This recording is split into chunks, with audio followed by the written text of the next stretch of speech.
NNAMDI KANU is my son. Today I'm the leader of Igbo people, and every Igbo child is my son. He is my son. He has been incarcerated for so many months. And I have reviewed the matter very critically. Many Igbos have reviewed the matter very critically. And we are of the opinion that NNAMDI KANU doesn't deserve the type of punishment being given. NNAMDI KANU, like all youths in Nigeria, expressed their unhappiness because they believe they lack opportunities. They believe there is discrimination. They believe that things are not the way they should go. They're not happy. So it's not only NNAMDI KANU, and this is not the first time. Let's go back into history. And you see, we have been talking about the restructuring of this country. And I want to take this opportunity again to call Tinubu to take a serious look, an immediate look into the restructuring of this country.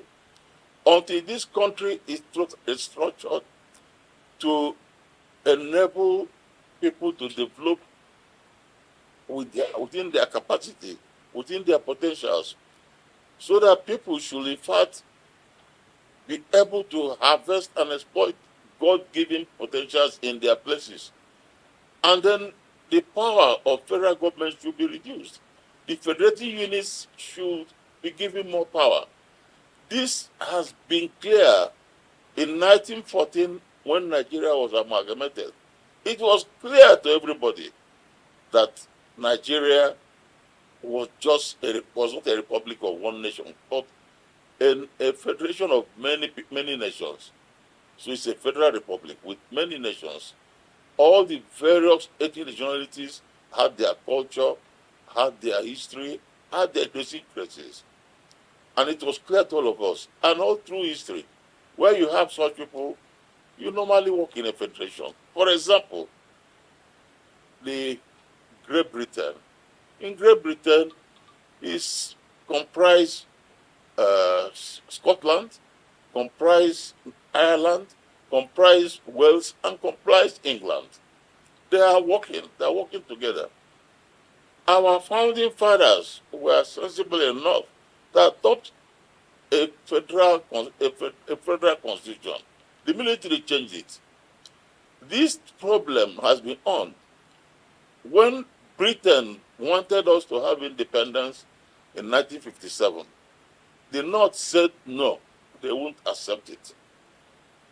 In fact, at that particular time, if Awolowo and Zik, who were leaders of this eastern, south, and southern Nigeria, had agreed, because there were three regions: northern region, western region, and eastern region. If any two of them had agreed, they would get it by 1957. Well, we didn't. In fairness to Awolowo was very keen on it. But it was Zik who actually played the mediatory role and said we should carry the North along with us. That time, North was shouting, Araba, Araba. That means they wanted to secede. They said that they cannot. And then we had to have it by 1960. Even by 1960, we had a federal constitution which gave every region, then three regions, North, East, and West, level of autonomy. All these regions had their high commission in Britain. They operated. And in fact, at that time, Eastern Nigeria operated very well. We were described Eastern Nigeria as probably one of the fastest growing economies south of Sahara. Now, even before then, even after independence, we had other problems. We had IGBOS. IGBOS demanded for Niger Delta. Eventually, he succeeded, in fact. Eventually, Nigerians absorbed him into the Nigerian army. In fact, he fought in the Nigerian army.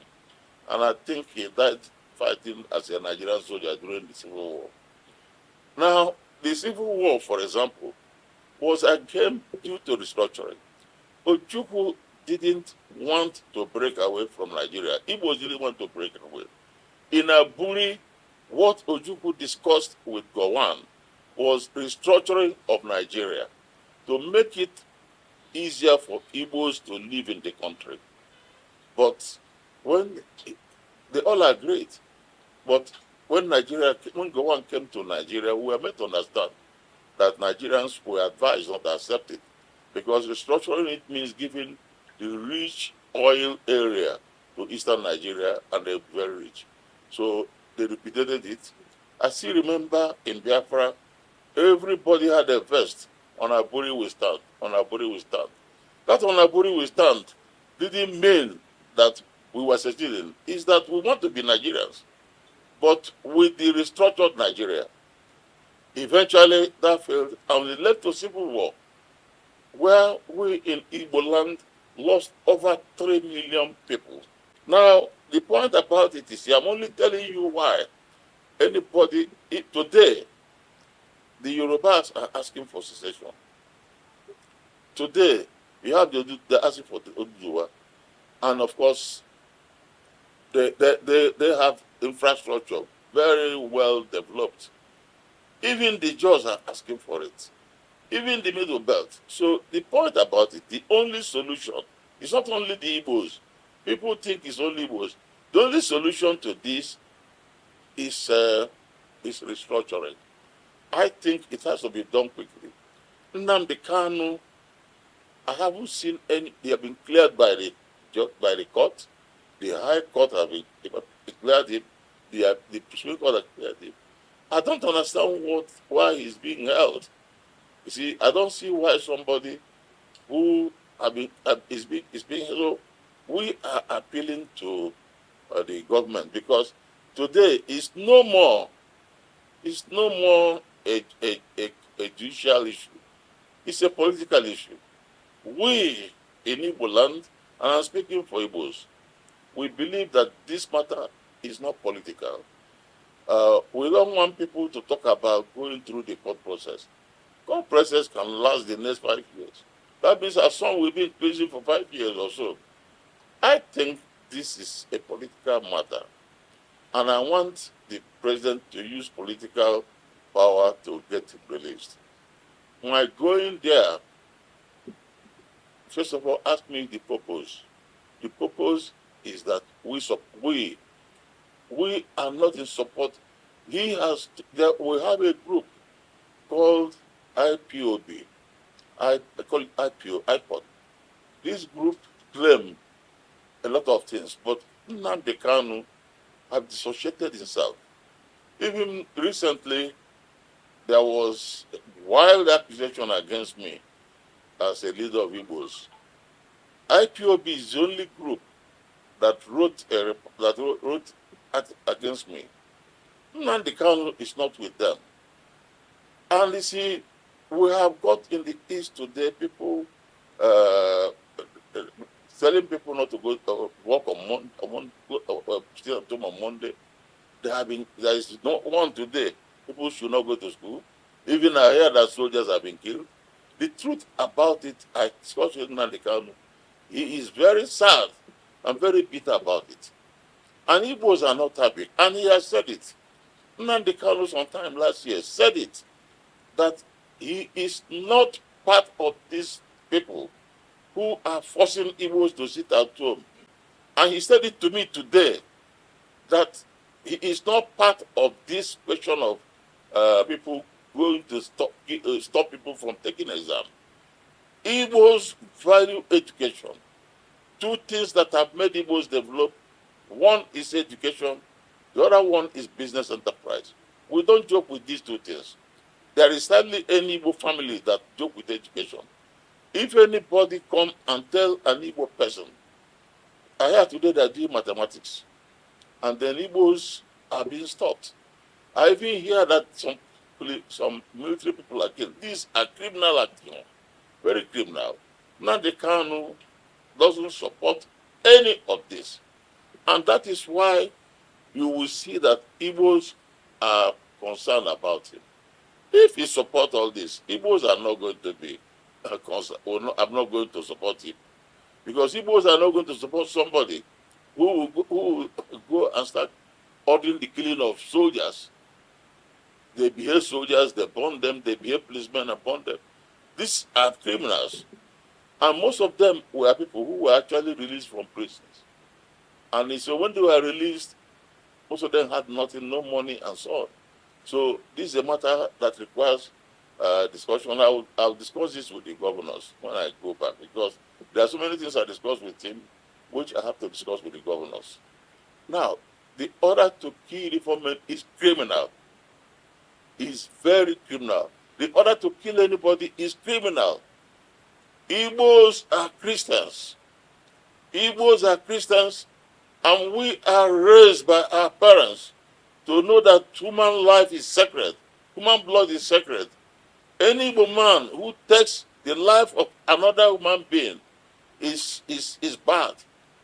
We are people who travel to many places. We welcome strangers. Now, Igbo say it, even in Igbo land, I say, Ojemba, when we travel to places, you make friends. You don't have enemies. So we are very friendly to visitors. So any gesture of hostility against enemies, against